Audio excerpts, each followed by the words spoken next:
Hello प्यारे दोस्तों, कैसे हैं आप सभी। चलिए, आप सब बहुत अच्छे होंगे। ठीक है। और अच्छे से अपनी पढ़ाई भी कर रहे होंगे ना। तो दोस्तों, ये जो मैं आपके लिए आज क्लास लाया हूँ ना, ये बहुत ज़्यादा मोस्ट इंपॉर्टेंट क्लास है और आप इस क्लास को बिल्कुल भी मिस मत करना। ठीक है। अगर आपने क्लास मिस की है, स्किप की, तो आप नहीं जानते आपका कितना बड़ा एक जो है नुकसान होने वाला है।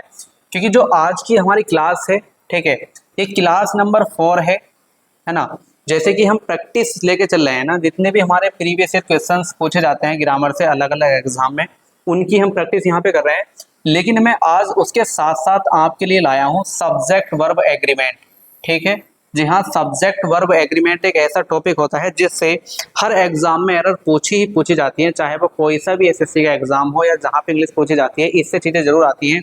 और इसके अंदर कुछ चीज़ें ऐसी हैं कि जो बहुत ज़्यादा कंफ्यूज करती हैं। तो मैं उन सबको लाया हूँ बहुत ही बेहतरीन तरीके के साथ। जैसे कि आप देख रहे हो यहाँ पे लिखा हुआ है कॉन्सेप्ट क्लियरिटी। ठीक है। तो हर चीज़ को मैं कॉन्सेप्ट को बेहतरीन तरीके से क्लियर करूंगा विद एक्सप्लेनेशन। जो भी चीज़ आपको समझाने वाला हूँ वो एक्सप्लेनेशन के साथ, कोई रूल जो है नहीं होगा उसमें, आपको चीज़ें एक्सप्लेन की जाएंगी और साथ ही साथ उनका फिर एग्जाम्पल्स भी आपको देखने मिलेगा। ठीक है।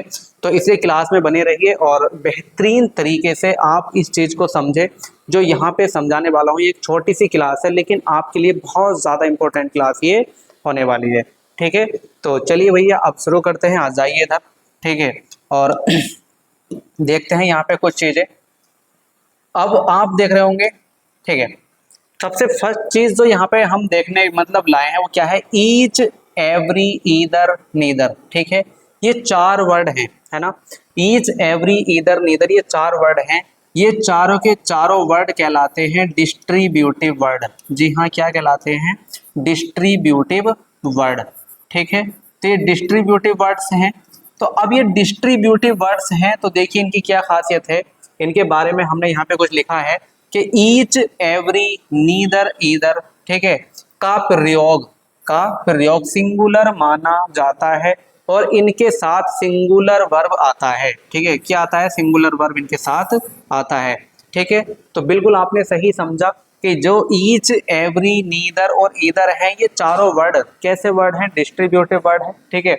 और ये कहीं भी आएंगे तो ये सिंगुलर में ही यूज किए जाएंगे और इनके साथ वर्ब भी कैसी आएगी, सिंगुलर आएगी। ठीक है। तो देखिए एग्जाम्पल्स हमने इसमें लिख रखा है। Each of the boys has a pen. ठीक है। ईच ऑफ द बॉयज, है ना। तो लड़कों में से हर एक, इस ईच का मतलब क्या होता है, इस ईच का मतलब होता है हर एक। ठीक है। तो ईच ऑफ द बॉयज, लड़कों में से हर एक, हैज ए पेन, यानी कि हर एक लड़के के पास क्या है, पेन है। तो मैंने अभी अभी बताया कि ईच, एवरी, नीदर, ईदर, ये चारों वर्ड कैसे हैं, इनका प्रयोग सिंगुलर होता है, उनके साथ सिंगुलर वर्ब का यूज किया जाता है। तो इसलिए ईच के साथ हमने यहाँ पे क्या लिखा है, हैज। ठीक है दोस्तों। तो हमने इसके साथ एज मतलब जो हैज लिख दिया। अगर मैं ईच ऑफ द बॉयज, इसके साथ ईच के मैं क्या यूज कर लूँ, हैव यूज कर लूँ, तो ये चीज़ क्या हो जाएगी, गलत हो जाएगी। ठीक है। ये चीज़ क्या हो जाएगी, गलत हो जाएगी। तो आया आपको बेहतर तरीके से समझ कि ये जो चारों वर्ड हैं आप याद रखेंगे कि अब से आपको कहीं भी ईच दिख जाए, एवरी दिख जाए, नीदर दिख जाए या ईदर दिख जाए, ठीक है, इनके साथ अगर आपको वर्ब पिक करनी हो तो आप किसे पिक करोगे, सिंगुलर वर्ब को। ठीक है, सिंगुलर वर्ब को। अगर कहीं पे आपको प्लूरल वर्ब यूज हो तो भी दिख जाए तो क्या कर दोगे, उसे काट दोगे। ठीक है। तो ये हो गई आज की हमारी पहली चीज जो हम यहाँ पे समझने वाले हैं। ठीक है। अब ऐसी कई सारी चीज यहाँ पे मैं लेके आया हूँ। नेक्स्ट देखिए आप, नेक्स्ट देखिए। ठीक है। One of the plural noun. ठीक है। देखो हम लिखते हैं वन ऑफ, है ना, वन ऑफ, और इस ऑफ का मतलब होता है में से। इस ऑफ का मतलब क्या होता है, में से। और इसके बाद हम लिखते हैं प्लूरल नाउन। ठीक है। तो इसके बाद क्या लिखते हैं, प्लूरल नाउन, है ना। तो आप सही से समझिए कि वन ऑफ द के बाद प्लूरल नाउन आता है। ठीक है। तो वन ऑफ लिखोगे आप, फिर द आर्टिकल लगाओगे और इसके बाद जो नाउन लिखोगे वो कैसा लिखोगे, प्लूरल, मतलब जो है प्लूरल, है ना। लेकिन वर्ब सिंगुलर होता है क्योंकि बात एक व्यक्ति की हो रही होती है। देखो मतलब वन ऑफ द के बाद आपको नाउन तो लिखना है प्लूरल, हाँ, लेकिन जो इसके साथ वर्ब है, ठीक है, जो वर्ब है इसके साथ, वो कैसी आएगी बोलो, सिंगुलर। कैसी आएगी, सिंगुलर। क्यों, क्योंकि इसमें लिखा है क्योंकि बात एक व्यक्ति की हो रही होती है। एक व्यक्ति, अगर एक व्यक्ति है तो आप उसे कैसे ट्रीट करोगे, सिंगुलर की तरह, सिंगुलर की तरह। ठीक है। चलिए एग्जाम्पल से इस चीज को समझने की जो है कोशिश करते हैं। यहाँ पे लिखा हुआ है वन ऑफ द स्टूडेंट्स। तो स्टूडेंट्स हो गए छात्र बहुत सारे। तो देखिए यहाँ पे स्टूडेंट्स हमने कैसा नाउन लिखा है, प्लूरल नाउन। कैसा नाउन लिखा है? Plural noun. अगर मैं यहाँ पे स्टूडेंट लिख दूँ, अगर मैं यहाँ पे स्टूडेंट लिख दूँ क्या, तो क्या सही रहेगा? नहीं, ये गलत हो जाएगा, गलत हो जाएगा। तो आपको ध्यान देना है कि वन ऑफ द के बाद नाउन प्लूरल आएगा, सिंगुलर नहीं लिखते, ठीक है। अब वन ऑफ द स्टूडेंट्स हो गया स्टूडेंट्स में से एक, वन के है ना, वन का मतलब क्या हो गया? एक। तो बात एक की ही चल रही है, हाँ, तो बात एक व्यक्ति की होती है, इसलिए इसके साथ वर्ब कैसी आती है? सिंगुलर। तो इसके साथ किसका यूज होगा? इज का, ठीक है। अगर आप ऐसे लिखते हो one of the students are absent, तो गलत हो जाएगा, क्योंकि सब्जेक्ट स्टूडेंट्स नहीं है। कभी आप स्टूडेंट्स को देख के इसे सही कर दो, नहीं, बात हो रही है सिर्फ एक की। अगर बात एक की हो रही है तो आर क्या हो जाएगा? गलत हो जाएगा, आर गलत हो जाएगा, ठीक है। समझ आया आपको? चलिए ऐसे ही समझते रहिए, कोई डाउट हो तो आप कमेंट्स कर सकते हैं, ठीक है। और वीडियो को बहुत बेहतरीन तरीके से देखिए, आप चीज़ों को समझिए, है ना। और अगर आप हमारे चैनल पर नए हैं तो और आपने अभी तक चैनल सब्सक्राइब नहीं किया है ना, तो जल्दी से एक सब्सक्राइब तो कर ही दो यार, ठीक है। और वीडियो को लाइक भी कर दो और शेयर कर दो अपने उन दोस्तों के साथ, है ना, जो लगे हुए हैं तैयारी में, सही है। तो मैं यहाँ पे आपके लिए बहुत बेहतरीन बेहतरीन चीज़ें ला रहा हूँ, है ना, इतनी मेहनत से कंटेंट तैयार कर रहा हूँ, इतनी आसान लैंग्वेज में मैंने चीज़ें लिख रखी हैं। और ये PDF भी आपको मिल जाएगी, आप डिस्क्रिप्शन में जाके इस PDF का लिंक से इस PDF को डाउनलोड कर सकते हैं, अपने फ़ोन में सेव कर सकते हैं, फ्यूचर में ये चीज़ आपके काम आ जाएगी, ठीक है। चलिए नेक्स्ट क्या है, देखो नेक्स्ट है हमारा, देखो विद, एज वेल एज और अलोंग विद, ठीक है। इन चीजों को देखिए आप सही से, विद, एज वेल एज और अलोंग विद, है ना। विद, एज वेल एज और अलोंग विद के साथ वर्ब पहले सब्जेक्ट के अकॉर्डिंग आता है, ठीक है। देखो हम पहले कोई सब्जेक्ट लिखते हैं, हम पहले कोई सब्जेक्ट लिखते हैं, फिर ये चीजें आ जाती हैं, है ना, ये चीजें आ जाती हैं। तो विद होगा, विद होगा, या एज वेल एज होगा, क्या होगा? एज वेल एज होगा, ठीक है। या फिर क्या होगा? अलोंग विद, अलोंग विद, ठीक है। और फिर यहाँ पे हम एक और सब्जेक्ट लिखते हैं, वो होता है सब्जेक्ट नंबर 2। आप ऐसे समझ लीजिए ये सब्जेक्ट नंबर 1 हो गया। तो अब ये जो चीज़ होती है ये प्रीपोजिशन होती है, तो इसके बाद जो लिखी गई चीज़ है वो एक्स्ट्रा हो जाती है, प्रीपोजिशन का ऑब्जेक्ट बन जाती है, ठीक है। तो अब ये चीज़ एक्स्ट्रा हो जाती है, तो मेन क्या रह जाती है? पहली वाली, मेन क्या रह जाती है? पहली वाली। तो इसमें जो आगे वर्ब फिल होती है वो इसी सब्जेक्ट के अकॉर्डिंग फिल होती है। तो इसमें भी यही लिखा हुआ है कि विद, एज वेल एज और अलोंग विद के साथ वर्ब पहले सब्जेक्ट के अकॉर्डिंग आता है, पहले सब्जेक्ट के अकॉर्डिंग इसके, ना कि बाद वाले के, ठीक है। तो देखिए एग्जांपल क्या लिखा हुआ है, the teacher along with students was, अब जो है प्रेजेंट, है ना।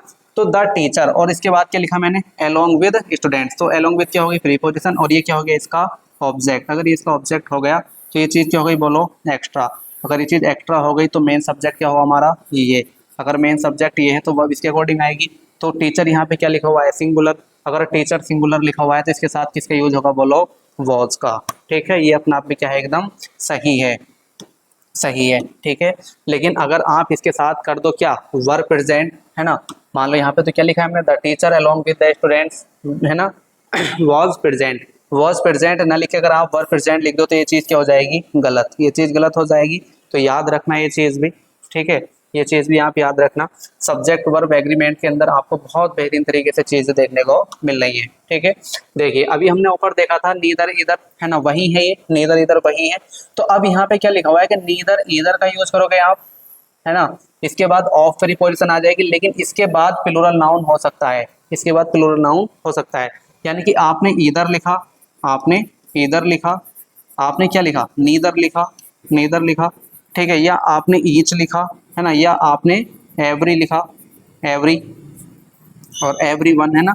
तो इनके बाद में आप ऑफ लिख के यहाँ पे जो नाउन लिखोगे, यहाँ पे जो नाउन लिखोगे वो प्लूरल हो सकता है, बिल्कुल बिल्कुल हो सकता है। देखो यहाँ पे तो ये चीज़ तो शुरू में भी थी ना, ये चीज़ तो शुरू में भी थी। देखो यहाँ पे एग्जाम्पल क्या था? Each of the boys. तो ऑफ के बाद में नाउन तो प्लूरल था, हाँ, लेकिन वो कैसी थी? सिंगुलर। तो बस आपको यही ध्यान रखना है, आपको यही ध्यान रखना है क्या, कि जो नीदर या ईदर है, हाँ, इसके मतलब जो है साथ प्लूरल नाउन हो सकता है, यानी कि ऑफ के बाद में प्लूरल नाउन हो सकता है, लेकिन वर्ब सिंगुलर होता है।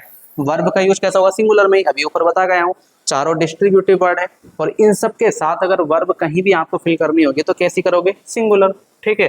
तो देखिए neither of the answers is correct, इस मतलब क्या है? आंसर में से कोई एक भी नहीं क्या है? करेक्ट, यानी कि कोई भी करेक्ट नहीं है, कोई भी आंसर सही नहीं है। तो इसलिए आप नीदर के साथ क्या लिखोगे? बोलो, सिंगुलर वर्ब इज, ठीक है। आंसर यहाँ पे प्लूरल है, कोई दिक्कत नहीं है, कोई दिक्कत नहीं है। लेकिन अगर आप इसके साथ आर वर्ब यूज कर लोगे तो ये चीज़ गलत मानी जाएगी, ये चीज़ गलत मानी जाएगी। ठीक है, आ रही है बेहतरीन तरीके से समझ में? चलिए, हेल्पफुल है ना ये क्लास आपके लिए? बहुत बेहतरीन। ठीक है, देखिए यहाँ पे बहुत मज़ेदार चीज़ है, किसके साथ में? देयर के साथ और हेयर के साथ। ठीक है, देयर हेयर इसके बाद वर्ब। देखो, आप कभी कभी सब्जेक्ट बनाते हो देयर को, जब उसमें मेन सब्जेक्ट नहीं होता तो इंट्रोडक्टरी सब्जेक्ट बना लेते हैं। ठीक है, और या फिर आप सब्जेक्ट बना लेते हो हेयर को, है ना। अब इनके बाद यहाँ पे लिखते हो वर्ब, वर्ब। तो याद रखना यहाँ पे जो वर्ब है ना वो इनके अकॉर्डिंग नहीं आती, इसके बाद जो आप नाउन यूज करोगे उसके अकॉर्डिंग आएगी। अगर ये नाउन कैसा है बोलो? सिंगुलर, तो ये वर्ब कैसी होगी? सिंगुलर। और ये नाउन अगर है कैसा? प्लूरल, तो ये वर्ब कैसी होगी? प्लूरल। ठीक है, तो देयर और हेयर का मामला ये है कि यहाँ पे रखी गई वर्ब जो आती है उस नाउन के अकॉर्डिंग आती है जो इसके बाद यूज हुआ है। अगर यहाँ पे नाउन सिंगुलर है तो वर्ब सिंगुलर हो जाएगी, यहाँ पे नाउन प्लूरल है तो वर्ब प्लूरल हो जाएगी। ठीक है, तो यहीं पे यहाँ पे हमने लिखा है कि देयर या हेयर, ठीक है, देयर या हेयर के बाद सब्जेक्ट के अकॉर्डिंग वर्ब लगता है, ना कि उनके अकॉर्डिंग। ठीक है, तो देयर और हेयर के अकॉर्डिंग वर्ब नहीं लगेगा, बल्कि जो इनके बाद में सब्जेक्ट लिखा हुआ है, यानी कि जो इनके बाद में नाउन लिखा हुआ है उसके अकॉर्डिंग वर्ब लगेगा। जैसे देयर, ठीक है, देयर। अब इज ए बॉय, तो देखो बॉय कैसे नाउन है? सिंगुलर, तो मैंने किसका यूज किया बोलो? इज का। क्या मैं यहाँ पे आर यूज कर सकता हूँ? नहीं, आर करूंगा तो गलत हो जाएगा, आर करूंगा तो गलत हो जाएगा। देयर आर टू बॉयज, अब देखो यहाँ पे टू बॉयज लिखा है मैंने, नाउन कैसा है? प्लूरल। अगर प्लूरल है तो क्या लिखा है मैंने? आर, बिल्कुल सही है, क्योंकि वर्ब मतलब नाउन प्लूरल है तो वो प्लूरल आएगी। क्या अब मैं इज लिख सकता हूँ? नहीं, तो इज नहीं लिखूंगा। जबकि यहाँ पे भी सब्जेक्ट देयर था, यहाँ पे भी सब्जेक्ट क्या था? देयर। तो दोनों जगह सब्जेक्ट सेम है, मतलब देयर है, लेकिन जो वर्ब आ रही है वो किसके अकॉर्डिंग आ रही है? जो बाद में नाउन रखा है उसके अकॉर्डिंग। ठीक है, तो कितनी चीजें सीखी हमने? 5, है ना। चलिए, एक और चीज है और ये आपकी लास्ट चीज है और इसके बाद मैं प्रैक्टिस कराऊंगा। ठीक है, सिर्फ यहीं पे हमारी क्लास खत्म नहीं होगी, ये सारे कॉन्सेप्ट कराने के बाद मैं यहाँ पे लाया हूँ 10, ठीक है, PYQS, है ना, PYQS, यानी कि 10 प्रीवियस ईयर क्या है? प्रैक्टिस आपकी MTS एग्जाम के लिए, MTS एग्जाम के लिए। ठीक है, चलिए, MTS एग्जाम की है वो, लेकिन किसी भी एग्जाम में पूछी जा सकती है ना।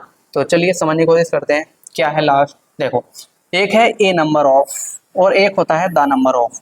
ठीक है, एक होता है ए नंबर ऑफ और एक होता है द नंबर ऑफ। देखिए क्या मामला इनका, ए नंबर ऑफ के साथ plural verb.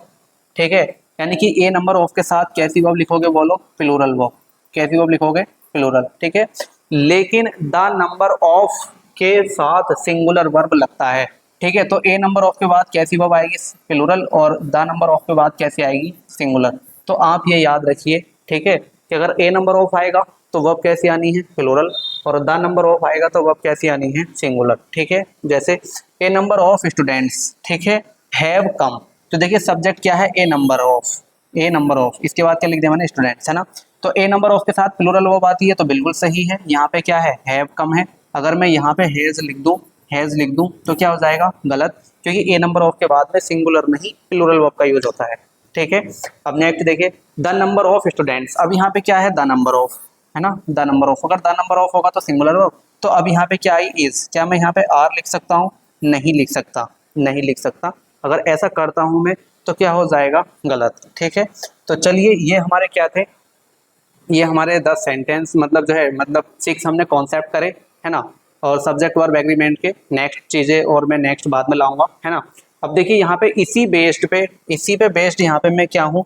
Previous year question लाया हूँ। ठीक है, इसी पे बेस्ड यहाँ पे प्रीवियस ईयर क्वेश्चन लाया हूँ। देखिए, ये जो यहाँ पे आपकी 10 एरर हैं, कितनी एरर हैं? 10, और ये सारी की सारी क्या है? SSC MTS PYQS, यानी कि ये जो एरर हैं वो SSC MTS एग्जाम में पूछी गई हैं। किससे? सब्जेक्ट वर्ब एग्रीमेंट रिगार्डिंग एक टॉपिक से, जो मैंने अभी आपको समझाया है। तो चलिए देखते हैं कितना आपके समझ में आया। प्रैक्टिस करके देखिए कुछ चीज़ आपके पल्ले पड़ी या नहीं पड़ी, है ना। देखो, पहला सेंटेंस क्या है हमारा? ईच ऑफ द बॉयज, लड़कों में से हर एक। तो देखिए ईच है, मैंने आपको ऊपर बताया 4 वर्ड, अगर ये आए चारों तो हैव नहीं, क्या लगाओगे बोलो? हैज। क्या लगाओगे? हैज, क्योंकि ये कैसे सब्जेक्ट होते हैं? सिंगुलर। ठीक है, ये सिंगुलर वर्ड होते हैं, सिंगुलर में ट्रीट होते हैं, तो इनके साथ सिंगुलर वर्ब आएगी। तो ज़्यादा टाइम नहीं लगाएंगे हम। किस पार्ट में एरर हो गई? बी पार्ट में। ठीक है, चलिए दूसरा देखते हैं। दूसरा देखिए, वन ऑफ द प्लेयर्स, तो क्या हो गया? प्लेयर्स में से एक। तो अब बात एक की हो रही है, एक व्यक्ति की हो रही है। अगर बात एक व्यक्ति की हो रही है तो आर नहीं, किसका यूज किया जाएगा बोलो? इज का। किसका यूज किया जाएगा? इज का। तो आसान है ना, मज़ा आ रहा है? पहले हमने चीज़ों को देखा, उसका कॉन्सेप्ट समझा, उसकी एक्सप्लेनेशन से हमने चीज़ों को जाना बेहतर तरीके से, और अब हम उनकी प्रैक्टिस कर रहे हैं, एरर लगा रहे हैं, ठीक है। तो इस तरीके से चीज़ें हो जाती हैं बढ़िया आसान, है ना। तो बेहतर तरीके से पढ़ने का फ़ायदा ये होता है, देखो बिल्कुल भी टाइम नहीं लगेगा, है ना।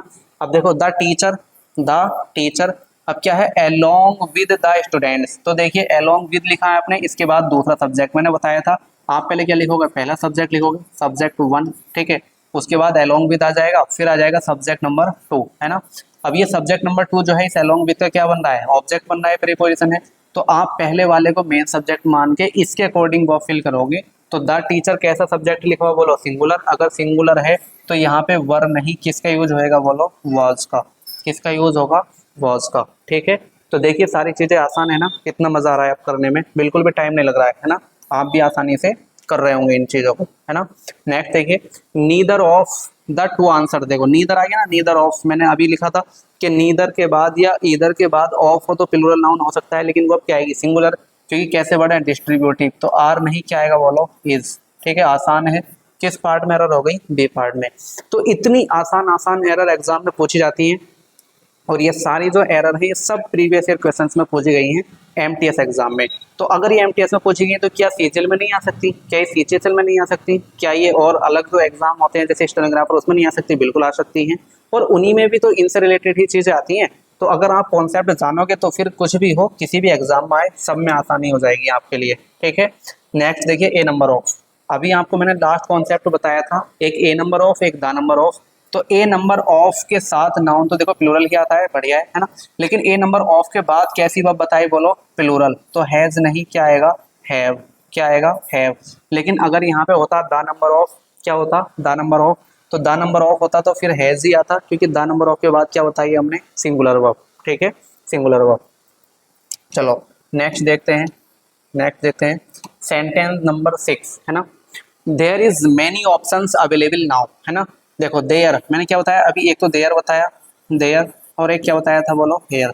मैंने बताया था इनके बाद जो वर्ब आएगी वो यहाँ पे रखे गए नाउन के अकॉर्डिंग आएगी। अगर वो नाउन प्लूरल है तो वर्ब कैसी आएगी, बोलो प्लूरल, ठीक है। तो अब मेनी ऑप्शंस, तो अब यहाँ पे ये जो नाउन है ना आपका कैसा हो गया, बोलो प्लूरल। अगर प्लूरल हो गया तो इज नहीं, आर आएगा, क्या आएगा, आर, ठीक है। किस पार्ट में एरर हो गई, ए पार्ट में। किस पार्ट में एरर हो गई, ए पार्ट में, ठीक है।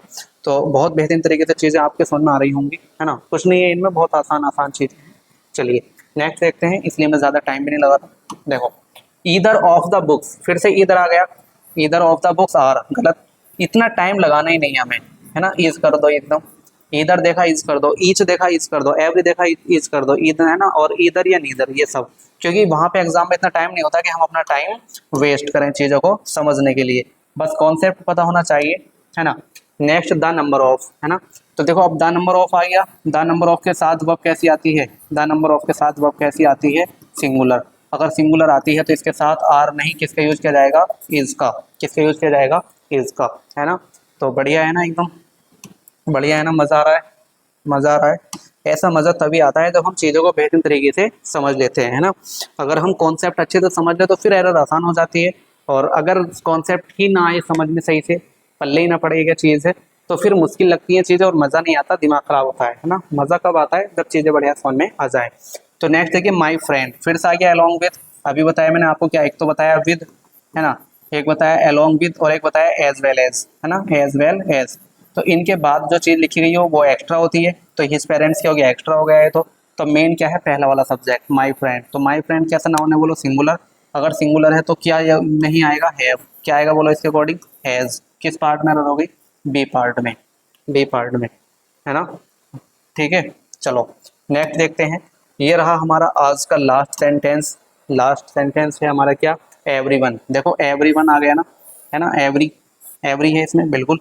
तो every one of the boys, लड़कों में से हर कोई लव टू प्ले क्रिकेट, है ना। तो अब एवरी कैसा है, सिंगुलर, तो फिर लव नहीं आएगा, लव्स आएगा, लव्स।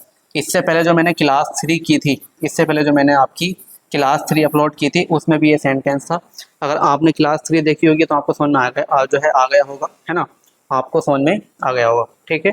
तो चलिए यहाँ पे आज की हमारी क्लास ख़त्म होती है, और आप लोग बताइए कैसी रही हमारी क्लास, आपको ये बढ़िया चीज़ें से, मतलब बढ़िया तरीके से चीज़ें समझ में आई या नहीं आई। अगर आपको बेहतरीन लगी हो क्लास, सारी चीज़ें बेहतरीन तरीके से समझ में आई हो, तो आप एक कमेंट्स कर सकते हैं कि सर बहुत ही बेहतरीन तरीके से हमें क्लास समझ में आई है ना। और आप मुझे ये भी बता सकते हैं कि आप नेक्स्ट वीडियो किस टॉपिक पर चाहते हैं।